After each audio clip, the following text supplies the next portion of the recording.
Salve galera, tranquilo? Passando aqui para dar uma dica rápida. Quando você for desbloquear um iPhone, for fazer o jailbreak e por acaso ele não reconhecer aqui no checkra1, aqui ó, tá conectado ao PC, mas não reconhece o checkra1 de jeito nenhum.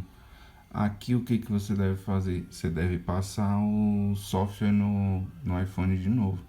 Que aí você roda ele no 3UTools, roda o software nele de novo e aí vai reconhecendo o checkra1. Por que que esse erro dá? Esse erro ele acontece quando alguém já desbloqueou o aparelho, né? E atualizou. Quando atualiza dá isso aqui.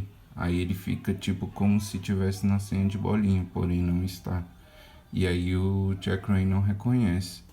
E nessa versão atual que a gente tá, ele não desbloqueia na senha de bolinha pelo Windows. E aí dá esse trabalhinho. Aí para resolver, você roda de novo a ROM pelo 3UTools ou pelo iTunes. E aí você vai conseguir fazer o jailbreak de boa, tranquilo. Valeu, falou.